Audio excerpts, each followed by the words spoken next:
Good afternoon, everybody. Thanks for clicking on my videos. The first one I've made, like this one for YouTube.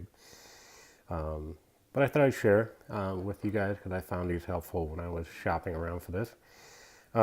Many of you will recognize it just from the packaging alone. Don't know what you're looking at. But I finally took a gamble and bought one of these Chinese-made electric guitars. There's a few different resources out there that you can get them from, different apps, AliExpress and DHgate and places like that. I've heard some people see them on eBay. But anyway, this one came from AliExpress, and I really didn't know anything about these things until about 3 years ago. When an ad popped up on my Facebook feed, and I don't really think the ad was even for a guitar. I must have clicked on it though because it's been forever in my Facebook news feed ever since. But at one point, I saw they had guitars, and I'd go in there and I'd, browse the guitars and look at them, and I'd see all the fake Gibsons and the fake Stratocasters and other brands, yeah, curious, but I really never expected to buy one of these things. Until one night, I saw one and I thought, okay, now, I'm willing to take a gamble on that one. And I'll explain that a little bit more, throughout the video. But I'm going to try to do this handheld. So I'll pause in a little bit here and cut this box open, and then we'll take a look at what we got inside. This did show up, 3 weeks to the day that I ordered it. Just showed up this morning. I didn't have to pay any custom fees or anything like that on it. If you're familiar with the AliExpress, quite often they include the shipping in here. And so, pretty easy process, but I'll talk about that a little bit more too throughout the video. But let me cut this box open, and we'll get on to seeing the guitar. All right, so I cut the tape off. It actually has a kind of a reinforced liner inside the tape, which holds it together pretty well. Anyway, yeah, the package is in great shape. There doesn't seem to be any physical damage or anything to the package itself. So it looks pretty good. I know what's supposed to be inside there. But I don't know exactly what's going to be inside there. So you and I are going to look at this thing for the first time together. I had asked the seller to change the bridge on from the one that was pictured in the ad, and he said no problem. And then I asked, well, can I get a photo? Will you send me a picture of the actual guitar that you're sending me? And he said no problem. And about a week after I ordered it, I was still waiting for that photo, and the first thing I saw was that it had been shipped already. So I have not seen a picture of this guitar that they shipped me. I've only seen the picture that was in the ad. So let's take a quick look. And I apologize, I'm going to use my iPhone handheld, which is why I have to pause every once in a while. But let's take a look. Okay. All right. Here's typical packaging in here. Now, I don't have an actual scale to tell you how heavy this thing is, but the package said it was 4 kilograms, so I guess that's around 8 pounds or something like that. It feels light. I've had Les Pauls in the past. Anyway, again, let me pause a little bit. Let's see how much I can do with this with one hand. There's a lot of tape involved here, as you can see. But yeah, it does look like it's what it's supposed to be, which is a Gibson Les Paul Gold Top. So let me get the rest of this package off. and let's take a look at it. Okay, so here it is out of the box. As you can see, we're looking at a Les Paul, Gibson Les Paul gold top, copy, fake, replica, whatever you want to call it. And I saw a bunch of different pictures of these. The finish color was one of my big concerns, because in some pictures they looked real yellow, in other pictures they looked more bronze, and I think it's just one of those colors that's really hard to photograph, you know. But this one looks pretty good. This looks pretty close to what Gibson uses. But as you can see here, this is a relic guitar, you know, with finish checking and everything on the top, which I really like. You know, this purposeful scratch that was put in there, that's on purpose. That wasn't a defect in shipping or anything. And yeah, as far as I could tell, I took a quick look over it, and there's no cracks or anything, so it shipped really well. And it's in good, you know, it's definitely in one piece. First impressions are not too stunning for me, you know. You know, it has that, you know, cool, you know, relic look that I was wanting to find with it. That I was hoping to see anyway. And it doesn't really have any lacquer or gloss on it, which is fine. I never really liked those super glossy guitars. Even when I started playing guitar, I always liked the used guitars that were hanging up on the walls in the guitar shop or the pawn shop. So I've always just kind of been naturally attracted to, you know, a guitar to show this age. It did not relic the stop bar or the tailpiece, and that's okay. I guess I've read some methods that I can do that myself. These knobs are definitely the wrong color. That's the easy swap out. They're way too orange. But the finish checking is pretty cool. You know, custom shop guys do this a couple of different ways. They subject it to big temperature swings, you know, like hot and then cold, and it cracks because the wood expands and contracts. Another method, which I'm going to guess that what this guy used was, you know, etching these cracks in with a finish cracks in with a razor blade, like an X-Acto knife or something. I'll flip it around a little bit, but we did check it out, and it's supposed to be a one-piece body, one-piece neck. We'll see about that. Yeah, these tuners, of course, you know, this awful, you know, mint green color. But that's what they looked at in the picture. You know, no false advertising there. I knew I was probably going to want to replace those when I got them.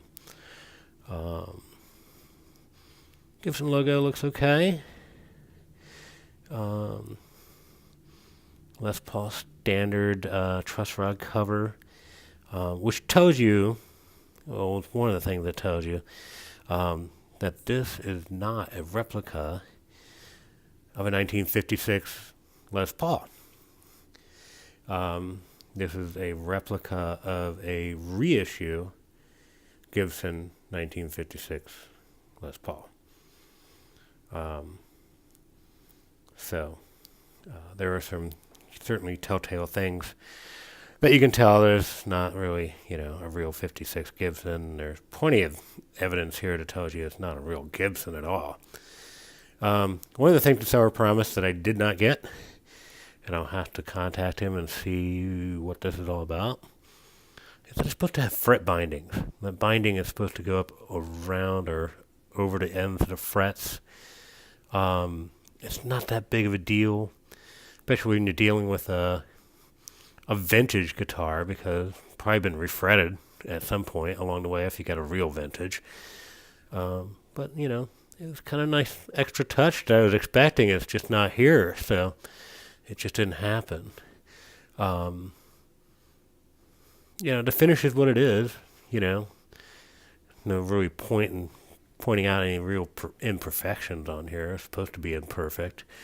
You can see, like a little dent there, a little nick there. I think those are all on purpose, and gives it a really pretty cool look. We'll find out what these P90 pickups sound like, and let's flip it over and take a look. Okay, so just like the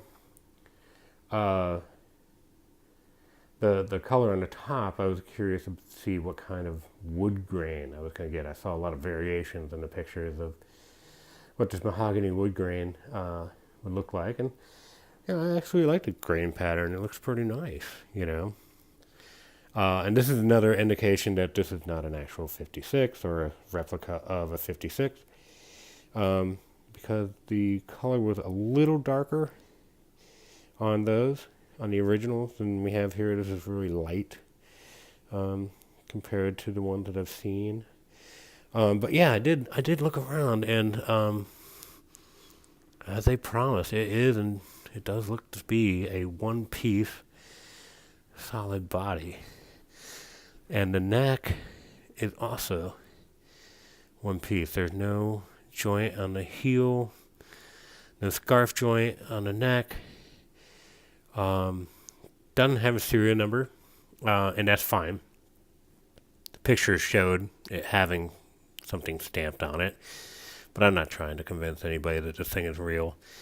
That'd be foolish. And again, you just see like some not so great finishing details here, which makes you obviously immediately say this is not a real Gibson.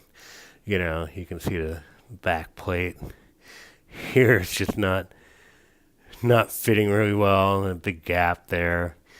Again, over here, you can see, the wood, it looks, just kind of chewed, and it doesn't look so great. Not so great, guys. But yeah, you did come through on the one-piece body, it looks like. Can't really tell there. Yeah, definitely. In real life, the color difference between the body and the neck is not this prominent as it shows in the video. But one thing that, one of the biggest flaws I noticed, see if I can get this in here, is where this heel. Look at that gap right there that they filled with something. And then the edge of the heel here has got some kind of dent or something on it. The other side's not so bad, but you got a little knot in the wood right there. Not ideal, but whatever. And again, just like the top, the back isn't really covered with a gloss of any kind. So, yeah, overall impressions are, get what you pay for kind of thing. I paid $240 for this thing delivered.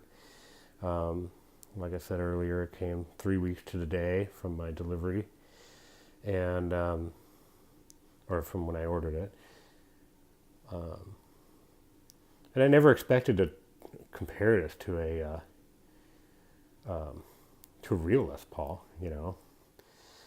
I knew this wasn't going to hold up to a 36 or even a $6,800 custom shop Les Paul. I really wanted to compare it to what I could get, from Epiphone or from Squire for $250.